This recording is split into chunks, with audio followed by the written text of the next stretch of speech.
Welcome to the Low and Slow podcast. We're your girls, Crystal and Laken. If you press play today, trust, you made the right decision. And know whenever you're listening to this, it's exactly the right time.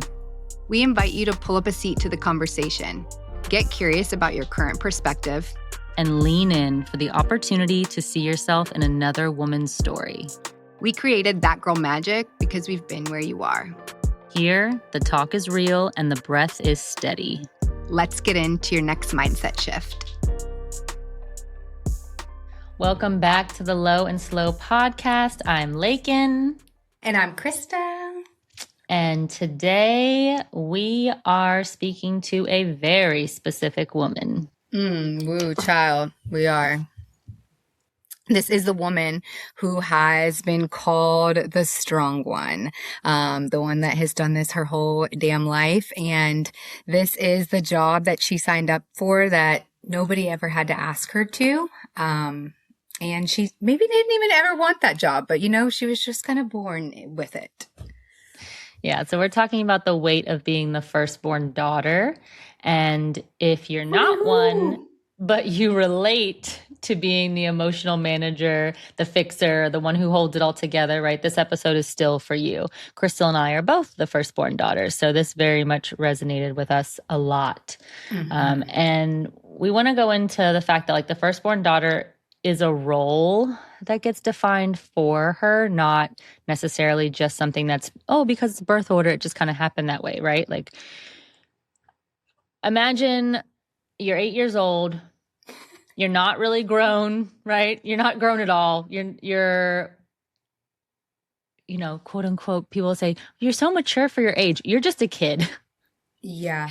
And you're still waking up early because you are responsible for the energy in the household, right? There's already a tension and a pressure that says there's an expectation for things that need to be done by a certain time. And you can feel the stress of the primary caretaker, whether that's your mom or another parent, whoever it is. And you just know that today is a day where you need to be good, right? You need to have it all done under control. You need to make sure that everything that you touch is done the right way and that it's good to go. Yeah.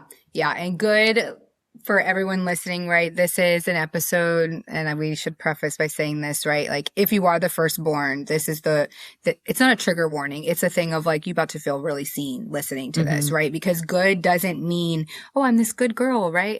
This is where good girl conditioning comes in. It's not playful of you're good, right? And good, you learn to know that means, my value, right? I'm good if I'm helpful, right? I'm good if I'm silent. I'm good if I just go with the flow and I don't create waves. And,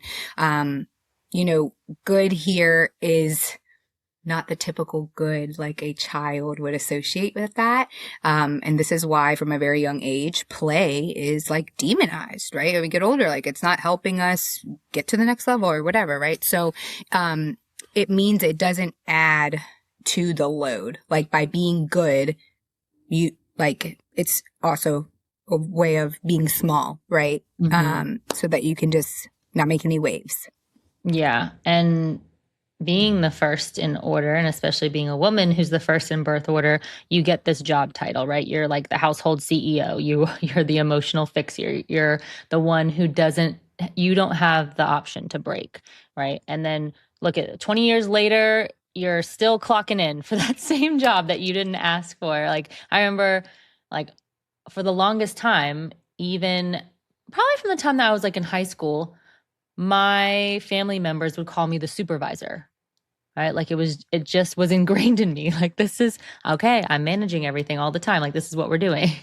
Mm-hmm. Yeah, it's the supervisor for you and is the fixer for me. You could ask Crystal. I'm sure she knows how to fix that, or she'll help you, right? She'll help you. Just go to her. Just go to her.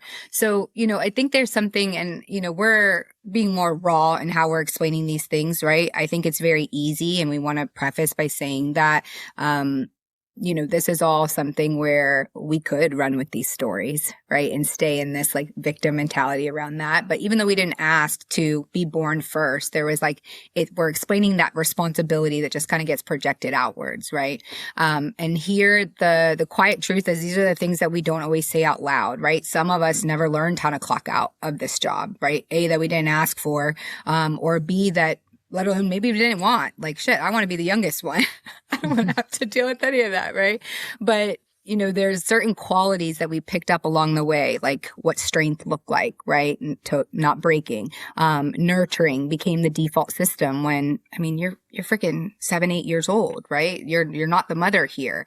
And so it, at a very young age ingrains you to always be scanning, to always be seeing, how do I read the room to see what the needs are, what's about to go wrong, what can I do maybe to prevent that going wrong, and what needs to happen in order to smooth everything over if something does go wrong. So if you are listening so far and you're feeling like, damn, they're talking to me, where I'm part of the club, know that you're not too much, you're tired, right? It's not that you can't.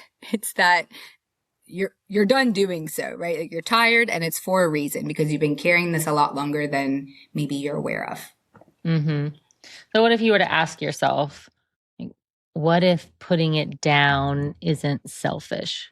Because that's what we're told to believe, right? Like, what if it's actually a strength to be able to remove things from your plate or open up more capacity by taking things off of your responsibility to-do list for other people?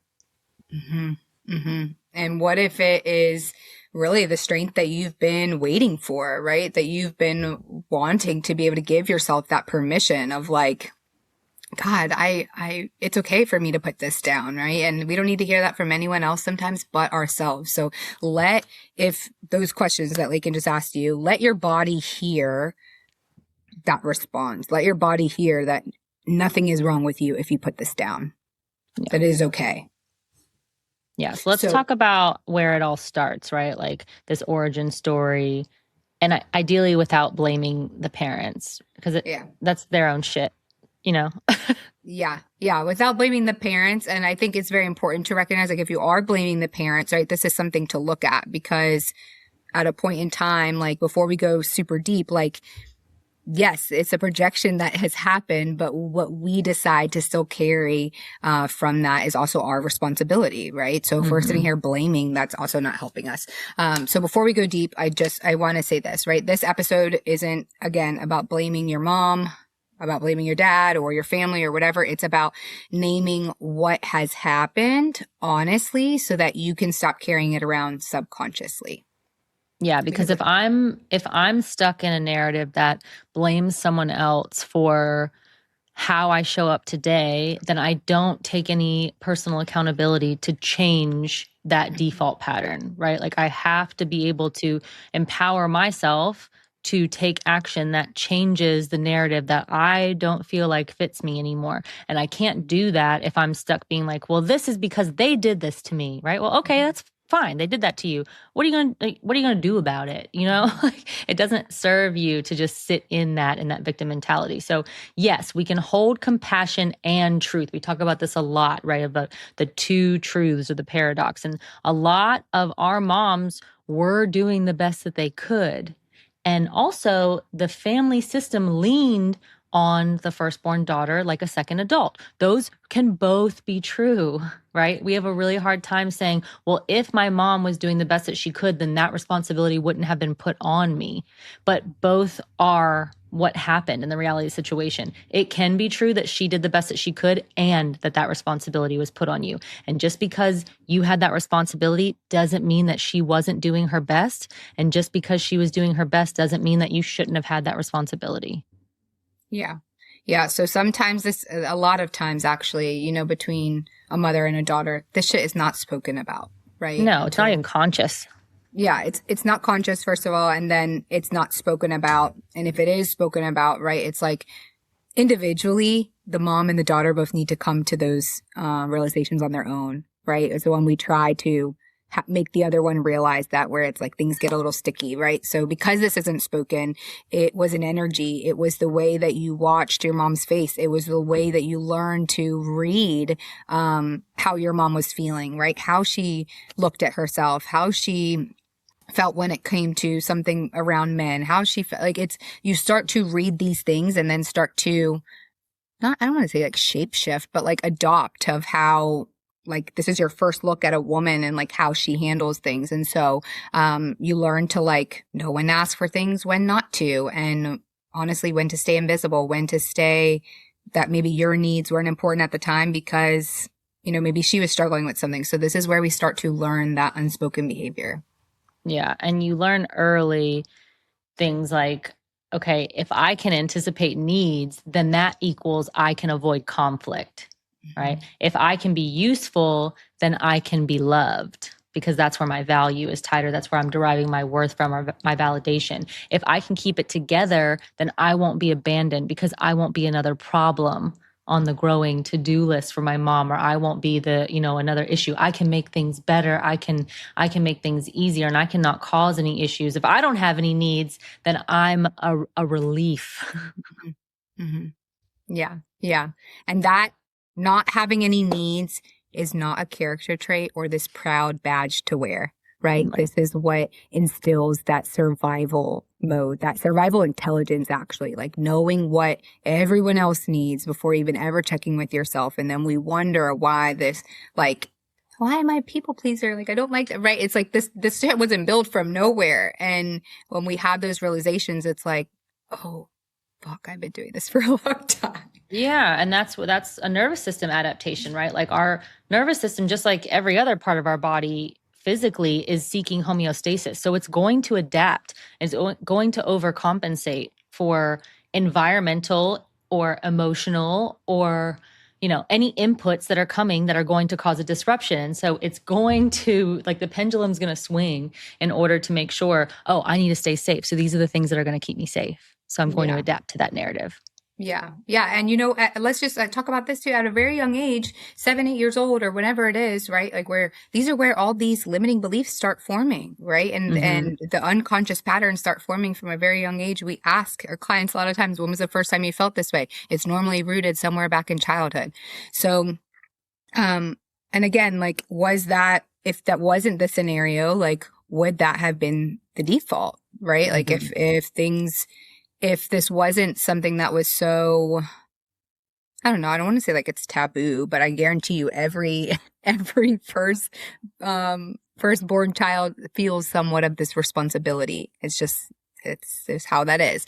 I want to hold up a mirror, right? This podcast will be centered around women listening to this and being able to see themselves in another woman's story. And something that when I work with clients, anything around the inner child, it's one line that gets clients a lot is like, I was just a kid.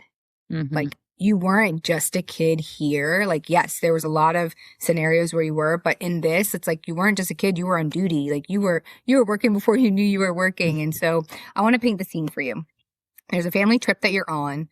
Your siblings are running around. They're being kids, right? What are you doing? Let's see. Well, you're packing the snacks.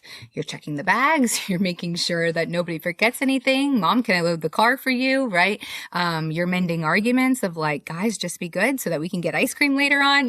Like, you are the one that is like, if your mom's second eyes, like, this is something like that scene. Everyone has their own visual for that, but like, it's being able to just show you where it's like, you weren't just a kid at that point in time. Like, you couldn't just do what all the rest of the kids do. Yeah. And your parents, that behavior is rewarded, right? It's celebrated. Yeah, like, your parents are usually like, oh, like, she's so mature, like, oh, this is amazing. She's so responsible. Meanwhile, you're 8 acting like you're someone's personal assistant, running around doing all these things like a full grown adult. Yeah. And like, how many times I remember vividly being a kid and like, I loved that shit. Like you play like secretary, like you start to form these identities or these, like alter egos around like, and the praise in that way. It's like a dog with a training treat. Like, you're going to get another treat if you do the good thing, the right thing. Right. So let's fast forward then to when adulthood comes and you still don't even realize that you're still doing this, right? And you're just calling it like, I'm responsible, I'm reliable, I'm, like I keep my word, right? Who else is going to do it? Like, that's my responsibility, right? So when Yeah. adulthood comes and these are these realizations you're having, it's like, oh, wait, God, I've been doing this for a long time. I'm fucking tired. Yeah. And it's like, if you were to reflect on that and ask yourself right now, where am I still acting like the household manager, even in spaces that I don't live anymore? Right? Like when we think about, managing siblings or family members or logistics at work for responsibilities that do not fall within our scope, or, always going above and beyond because this is the only programming that I have. Where else is that showing up? And more than likely, you are by default the household manager in your house, right? That's a given. But I'm Yeah. talking about spaces outside of that. Yeah. Like maybe, a lot of our clients, they have like older parents, right? Who are, they're aging parents, right? Who are, or maybe like grown kids in the house, right? Or just different things where if we're micromanaging somewhere else where we don't even live anymore, where our energy isn't pulled on. Like, I get if they still need your help, but like you're taking on everyone else's stuff as if it's your immediate thing. That's what we're talking about here. Yeah. So let's look at how this shows up as an adult, right? Like in career, relationships, health, all the things.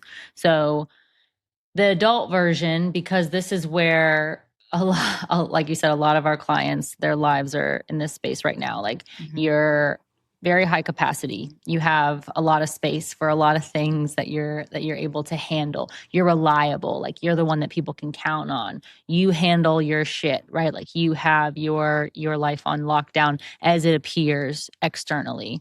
And you handle your work, and somehow you also are handling everyone else's feelings. Like you're responsible for everybody else's emotional state all the time. Yeah. And on the outside, this is looking like leadership. This is looking like, yeah, like I'm the strong one. This is looking like, like having your shit together, right? But on the inside, it is this pressure. It's this weight. It's this heaviness. It's this, like this like hump right here on your back. It's like stuck on you, right? That you can't shake off. And we see this all the time. It's that hyper responsibility that says, oh, if I don't do it, it won't get done, or it won't get done right. Like control becomes this safety net. Right? Like I only feel safe if I have all the control. People pleasing works as my peacekeeper. So I'm going to accommodate in order to not make any waves, to not cause any upsets. And over functioning is the default in every relationship that I show up in, because if I over provide and over produce all the time, then I don't have to be afraid of being abandoned in that relationship. Yeah. Yeah. So like where this then goes into is like the over functioning too, where like it sneaks in very quietly. Maybe with your friendships, right? Maybe in relationship. This is, maybe you're the friend that plans everything, right? You're the one that checks in on everyone. Nobody checks in on you, right? You're the one that remembers birthdays and you send everything in the group chat of like when we should get together, right? You hold that emotional container. Maybe you're the mother of the group, right? I guarantee you every mother of the group is a firstborn, like 9 times out of 10, 9.5 times out of 10. And then resentment builds, right? Like there's these little, I think I talk about resentment like weeds, right? Like these little seeds get planted and they start to take root, and they root really, really deep, and they spread really, really easily, and they have to be pulled out by the root, because if you just try to cut that shit and keep it below the surface, it is going to grow back with like something fierce, right? And you feel like an asshole for feeling resentful. So on top of having this resentment, you will shame yourself and shit on yourself for being resentful and be like, oh, I shouldn't feel this way. Like I should be expected to manage everybody else's feelings and do all the things all the time, right? Because that's what I get rewarded for. And I shouldn't feel guilty, or I shouldn't feel bad about it. I'm feeling guilty for feeling bad about it. Yeah, and then so much shame and guilt and is stored where in the body, right? There's by no accident, I feel like at the point in time where every time your body goes through a change, it's like there is every time your body goes through a change, these things are speaking, but we don't know to directly look for them, right? And we think it's something else. So because you've been trained to believe that, hey, good girls aren't going to complain about this, right? Strong women don't need anyone, right? Like they can do it all. If you're tired, that means you're lazy, right? Or you're failing. Like all of these things that have been ingrained in us from a very young age that we just adopted as normal. It's like if we could have held space for these as we were going along and just having someone else be like, hey, actually, like it's not selfish, right? Or it's not always modeled for us. That's the thing. And I think that's part of what is challenging to look at when you realize that on your own, where it's like, dang, my mom was just doing the best that she could. And like, what does my best look like? Right? Like, how can I do the best that I can? Even if it wasn't modeled for me, it's like we're having to teach ourselves that in real time. Yeah, and it can be really painful because you can be surrounded by people because you're holding all of these containers for everybody else. So it's not like you don't have people around you, but you still feel really alone because at the end of the day, no one is holding you the way that you're holding everyone else. Mm-hmm. Yeah, for sure. So a quick check-in here, right? As if you're listening and maybe you're feeling a little triggered, like, yeah, that shit's me. When things are finally calm, can you check in with yourself and see, do you exhale into relief, or is this something that you feel guilty for? I had a client today tell me, I feel guilty when I get a certain amount of sleep. And like when she said that shit, I was like, yeah, girl, I've been there. I resonate with that. Okay. If I got over, and like sleep is the most free thing, ladies, take your ass to sleep. And I need to tell myself that more often. But she's feeling guilty for having 7 hours of sleep, 8 hours of sleep, which she very much needs. Right? She's a 24-hour flight nurse, right? And she absolutely needs this, right? But these are the real things of like, I'm feeling guilty for resting. Like, should I be doing something else, right? There's so many other things that need to get done. And so she can't exhale into that relief. Her nervous system doesn't know that. And then she's so frustrated with herself in her mind of like, this is a habit I need to get under control. Like this is when, and this is what. Yeah, it's like you just be itching. Like these women get like the itch, right? Of like, oh, I gotta be doing something. Yeah. All right. So this is why the nervous system feels unsafe. And this is the thing that's like women are like, oh my God, like this is where I need to make a change. Like, I can't keep being like this. Low grade, it's this hum in it's like this anticipation that something's bad is coming, right? Like I'm needing to prepare myself, right? There's like that where we've talked about like that fight response. Yeah, like that antsy feeling, like even on good days, right? Like even when your life feels stable, even when you finally have the things that you said that you wanted, the it's other like your shoe's nervous gonna system. drop. Yeah, exactly. You're waiting for the shoe to drop. Your nervous system is still waiting for like the next crisis because that's when I can feel valuable. Okay. Right. That's what I've been programmed to, like, that's what I've trained for. Yeah. That's what I've been in this my whole life for. Yeah. So this is what I've trained for. This is what I trained my whole life for. And because, calm used to be like this temporary thing, right? Calm used to mean like, don't relax. It's about to change, right? You got to be ready. You got to be on defense mode. So the calmness was like not something that you could actually get comfortable in knowing what that actually felt like, which is why when we're doing that as adults, it's kind of like, oh, well, how do I want to do that? Right? Like being able to do nothing, maybe do some art, maybe, do a freaking puzzle, like do anything that requires really no attention. Like what are I'm trying to think, drinking wine, watching TV, like maybe some other habits that are like calming, that are actually like not really helping you in that way, but it's like eventually the bottle will be done. Eventually the show ends, right? And it's like it keeps like all the ways that you like disassociate, disassociate and distract, cope or avoid. And then it's like, because then you can jump right back into being, well, if something was to happen, here I am. Right. But it's like when we're doing the activities where we can actually get our nervous system involved, downregulate. It's like even reading a book. Like, can you read a couple pages of a book without, and allow yourself to do that without needing to be on to the next thing? Yeah. So let's call out some of these beliefs that are most common that we see. Okay. So, this one, God, if I don't step in, everything is going to fall apart.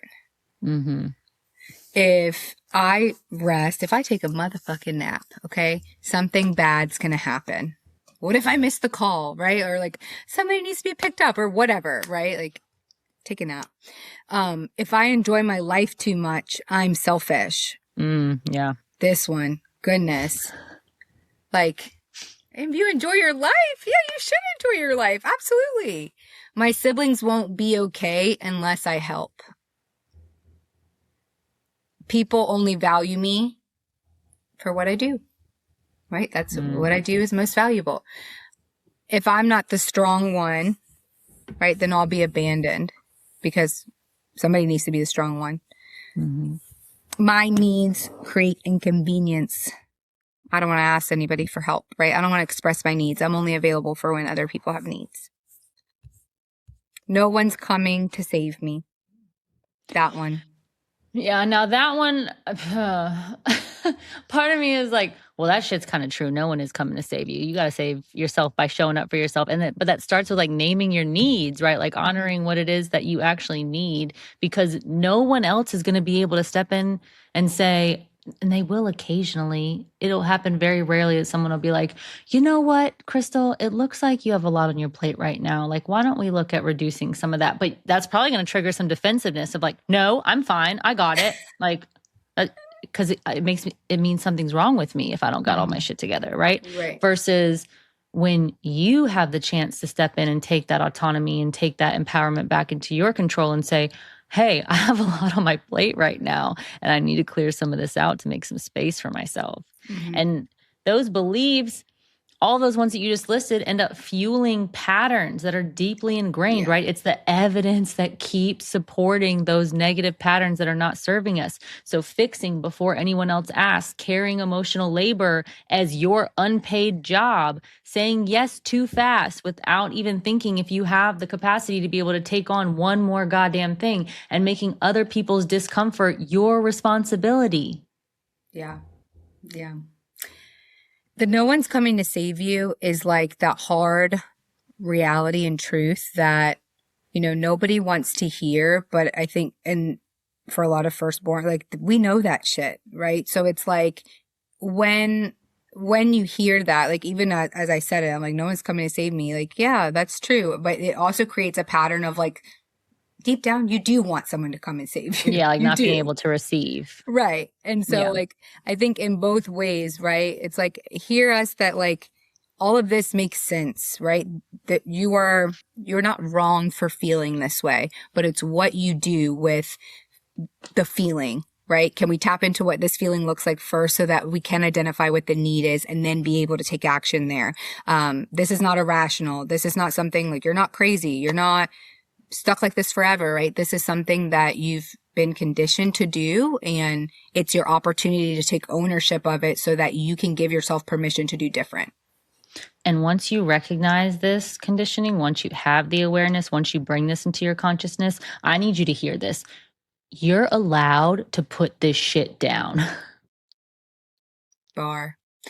You're allowed. I mean, no one wants to tell you this, but you are allowed to disappoint people. It's like you're allowed to have people not like you. You're allowed to put yourself first. Yeah, like you're allowed to stop being the emotional emergency contact for everyone and be on call 24/7. Yeah, you're allowed to have a life that isn't built on you being on duty or you just being so freaking available. Like, put your do not disturb on, and that is okay. You know, my do not disturb, I love you, Mom, and she is very supportive, listens to this podcast. But my do not disturb goes on at 8, and I tell her, you know, just like everyone else, if you need me, you need to call twice because it goes on at 8. That's a boundary I've set. I need that personally. Now, it's up to me if I decide I want to answer, but it's like little things like that where we got to put those in place and you're not selfish for doing so. Yeah, you can put it down. Yeah. So putting it down, what to do with it? What does that look like? Right? So let's make this a practical application, because we love to give you guys good insight. We love to have you walk away from listening to the podcast with like, I'm going to try that. Okay. But without insight, without reps, without that actionable step, right? We're just talking here. So this is where we have to implement.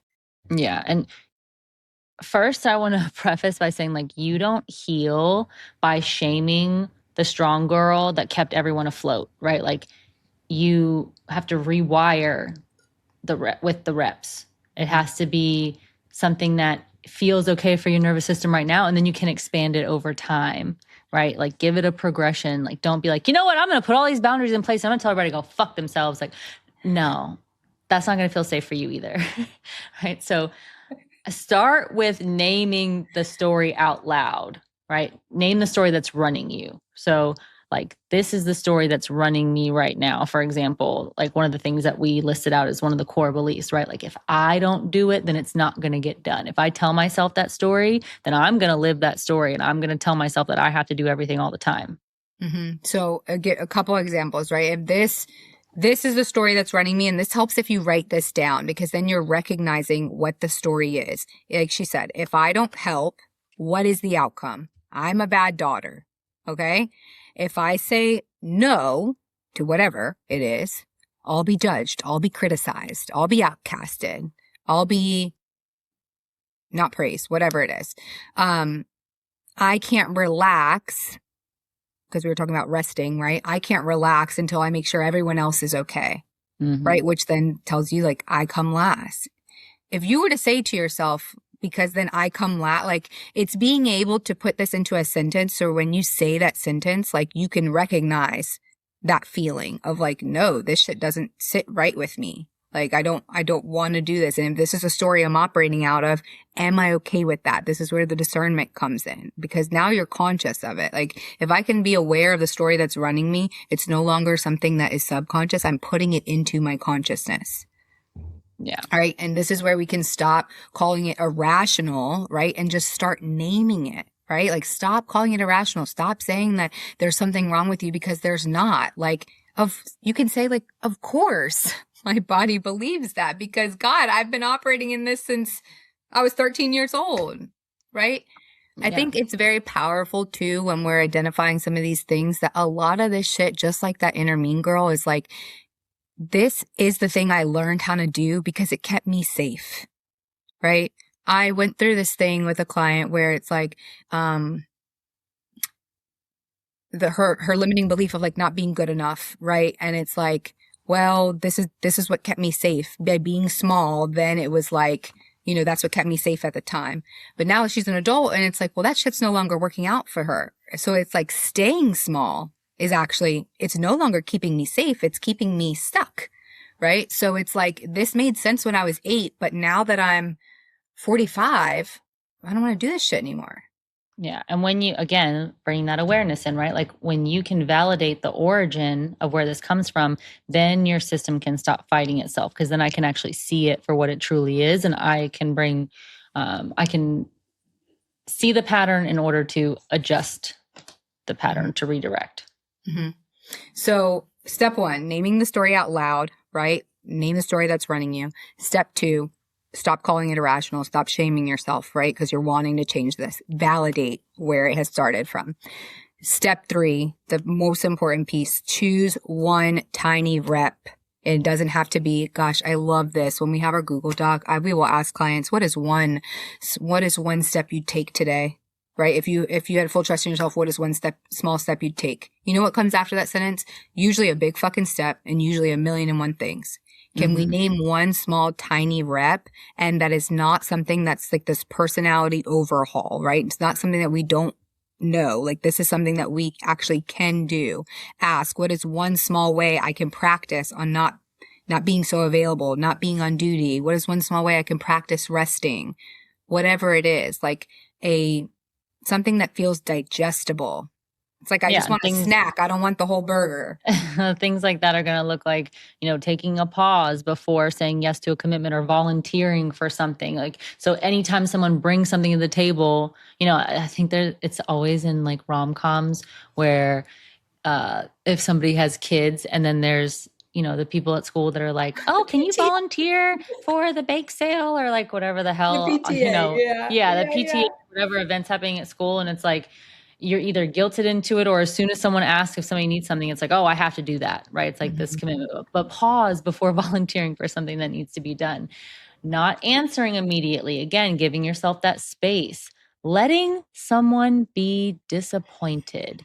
And this is hard because disappointment to some people, it's like equals death, right? Like it's really painful, and that's real. And you will never be able to allow for other people's disappointment if you don't allow yourself some exposure to it, right? So allowing small areas where people can be disappointed and realizing that they're actually okay, it's not that big of a deal long term, that can allow you to be exposed to bigger disappointments from other people later and realize that you're okay and they're okay as a result of it. Asking for help without an entire paragraph justifying why you need help, right? You could just ask for it. And I'm guilty of this. I know. It's like, if I ever do ask for help, it's like, well, I have to justify and give you the whole context as to why I couldn't do this by myself, right? It's like, we don't need that. If you need to ask for help, just ask for help. And then resting without feeling like you need to earn it. This one is probably the most prevalent one that we see overall. And I think we've all been guilty of it. But it's like feeling like I just inherently need rest and I also deserve it. And I don't have to earn it for it to be valid. Mm-hmm. Facts. I think a big word, and this is an emotion that's named often, is the disappointment. And I think, people don't handle disappointment well because in your mind, what does it mean about you if they're disappointed in you, right? What does it mean about you if you're disappointed in you? Like it's these things that come up that just feel like this is what creates that tornado in our mind, right? So being able to pick one of these things, not all of them, just one, and see what can I work on this week? Just one rep. Yeah. And then the last step is redefining what strength actually is, right? Because we've been programmed to think strength is when I show up and do all these things all the time. But this is actually, okay, I'm redefining strength, that it's not this endless carrying of all the things. It's knowing when to set it down and then staying with the discomfort without picking it back up, because that does take real strength. And when you can lean into that, you can understand, oh, my capacity can actually grow, and I get to be the permission slip. I can have this ripple effect. I can show other people that feel the same way that they also don't have to pick it up and carry it all the time. Yeah, that part, right? Staying with yourself after if you've gotten the strength to set it down, don't pick that shit back up. Like, it's okay. It's okay. Stick with yourself after, just like we talked about last time. Like, don't emotionally avoid by picking that back up. The discomfort is where the rewiring happens because you're showing yourself different. You're allowing your nervous system to have evidence of the direction you do want to be going. You're collecting that. Like, I'm curious. For me, we're talking about redefined strength here. For me, I have found that redefining my strength is me leaning into the vulnerability. When I can do that, that feels like that feels more powerful to me. And I know that once didn't feel like that for me. So what would you say you have redefined strength as for you? Mine would be vulnerability. I want to throw this in here because I think someone listening, strength before for me was taking everything on, right? Or just really just putting myself to the back, or it doesn't matter. Okay, I'll just keep doing. Yeah, redefining strength for me is my non-negotiables, right? Like the things that where I used to make space, or I would self-abandon to be oh, well, I'll put that on the back burner because someone else's needs or someone else's time is more important than mine. And I I became a self-preservationist pretty early, just out of like realizing, oh, well, nobody else is taking care of me. So I got to make sure I take care of me. Um, and so I've always been very rooted in like, there are specific things that I'm going to do for myself no matter what to make sure that I'm okay. But I would give up certain things that I would deem as like luxuries or extras or that are not absolutely necessary. And I've gotten much, much better over time of redefining the strength of saying, actually, these things are important to me. And it doesn't matter if someone else thinks that they're necessary or not. It's important to me. And that becomes my non-negotiable. And that's part of what makes me who I am. And that becomes permission slip for other people to be able to do that for themselves. Yeah. Yeah. I wanted to like pause and take that intentional time to have both of us give an example, because like, in that, I'm sure someone can see themselves in your example, and in mine, maybe someone can see themselves in my example. You've kept adding and adding. And if you learn to build that thing about what did it mean about you if you didn't keep taking on everyone else's stuff, it's like, it is vulnerable to say, actually, I cannot, right? Like I'm at capacity, and that's okay. And that doesn't mean anything about me. And we can, you can say no, right? Which gives you access to your no, to your yes. Ultimately, another permission of like, oh, she wasn't available for that. That's okay. So yeah. I think it's important to just, hear an example, hear. Yeah. And I mean, I think that's an example of an area where I have redefined my strength. An area that is still a growing edge for me is in rest. Yeah. Right. Like, redefining that taking rest for myself is a strength and not a weakness, or it's not something that is inherently negative, or it's not a waste of time or whatever it is, that it is a part of those non-negotiables of my self-care. Yeah, for sure. Especially as a manifester. Especially. And your rest cycle. A good rest cycle. Yeah. Okay. Let's talk about some micro actions. Yes. Some examples that feel like some relief. Yeah. So I want to choose, like, if you were to think about this, just choose one micro action for the week, right? Like, not a whole list. We're not adding a whole bunch of stuff to the to-do list. Not like, oh, I'll do all of them. Pick one, just one rep. Yeah. Here's some options for you guys. Listen for the one that makes your body go, oh yeah, that one. Give me that one. Okay. So first going to be, a boundary rep. Say no to one thing without explaining. Okay. We see this all the time. No is a complete sentence. It is. N-O period. Okay. And I guarantee you, even me, myself, it is sometimes very hard to not It's know. a compulsion. Like, yeah. No, because it's like, just. No. Yeah. No. And then you know what it is? I've tried this before. No, I'm not available for that, whatever. That's even too much, but no. And then swallow. You have to swallow. You have to just, okay. No. Right. It's like, that's like taking a breath. Okay. The boundary rep. Try that. The rest rep. Take one moment to rest without earning it. This is actually something that I've gotten a lot better at, because I used to be like this so much around rest. Especially if rest was mimicking a time where maybe I was resting too much.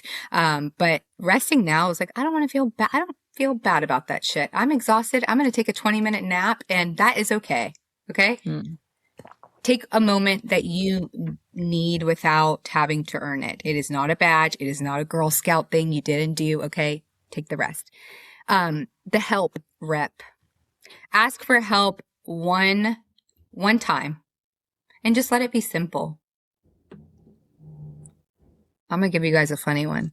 Laken here is 5'2". I am 5'4".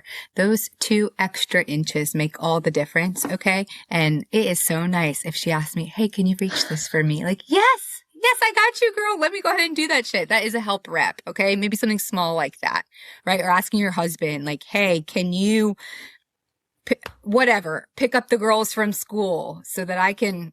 I've gotten better about asking more time, because it used to be like, I will do gymnastics to climb on any on surface in the kitchen to get something with before asking for help. And now I'm just like, please. Yeah. Okay. All right. So to recap, boundary rep, rest rep, help rep. The next one, the fixing rep. Okay. We are not Bob the Builder. We are not Dora the Explorer. Catch yourself where you are fixing and ask, is this Am I doing this because I want comfort or because I'm wanting solutions? That one's a big one. Like if you were to just ask yourself that question, it's like, oh, I can give myself an answer really quick. Do I really want to actually do this? Like, is this mine? The reparent rep. And this is the one that may be a little bit more challenging, but it's so beneficial if you could do this. Hand on your heart, one hand on your stomach, and just take a deep breath and let little you know. You know, I go as far as I keep a little me on my desk, like on somewhere visible, where sometimes when I feel like that, it's like whatever you used to call yourself, little you, little Laken, little Crystal, whatever, you're off duty now. It's okay. Like you can be a kid. Go play. I had to legit tell myself that, like, go play, because she needs to hear it. She didn't hear it before. So it's my responsibility to tell her. Yeah. You're allowed. So pick just one. And if your brain is trying to negotiate with you, like, well, what if, that's conditioning, right? Like you don't need permission. What you need is practice. So practice with one rep and start there and start small. And then you can expand on that. Yes. So here's the permission slip. You deserve a life that is measured by what fills you the fuck up, okay? Not only by what you give, right? Softness here isn't weakness. It's regulation and it's safety, and it is going to be the thing that takes you into your next level because it's required to have both. We've talked about that discipline and that devotion, right? And without the other, it's like you're on that seesaw where it's just up and you're always going to be chasing the other thing. And that doesn't feel good. Yeah. Like you can be a daughter and a big sister without being everyone's emotional emergency contact, without always having to be the one that's on call for everybody. You're not abandoning anyone by choosing yourself, and you get to end the cycle, right? Because guaranteed, this is not where it started. It didn't start with you.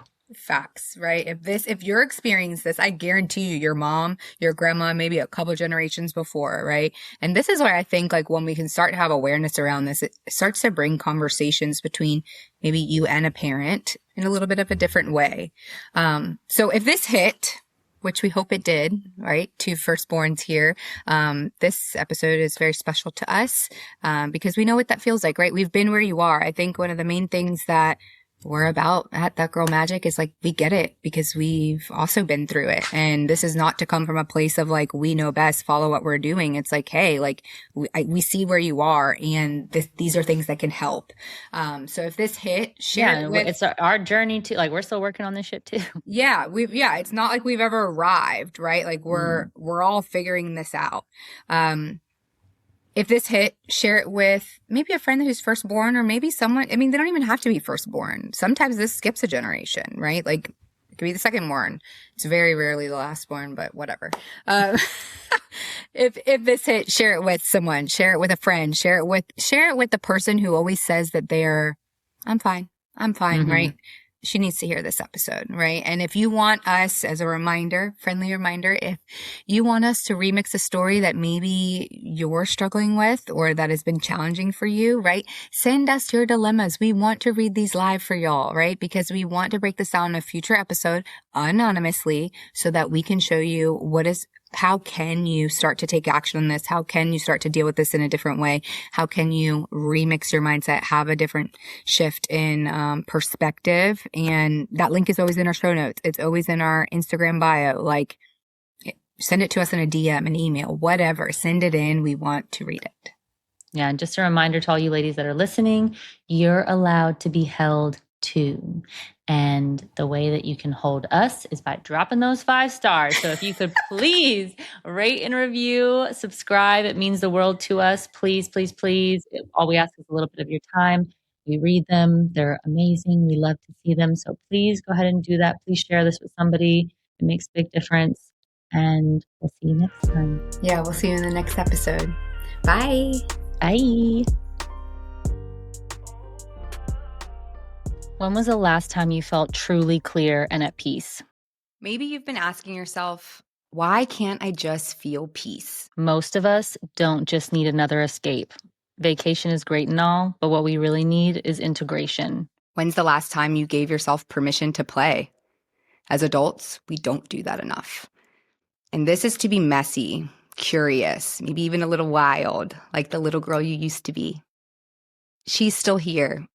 She's just waiting for you to say it's safe to come out again. That's why we created Peace, Play, Love. For 7 days in the Costa Rican jungle, luxury meets real life with story work, somatic practices, and nervous system tools that help you not just reset here, but take that peace home with you. I've been bringing women to Costa Rica for years because this land and the people have been a part of my own healing journey. And all of us have left transformed for the better. At Peace, Play, Love, we'll slow down together, we'll breathe, we'll meet the guilt, the shame, the exhaustion, and learn how to alchemize them into permission, into softness, into peace that you can actually feel in your body. This retreat is deeper than a pause.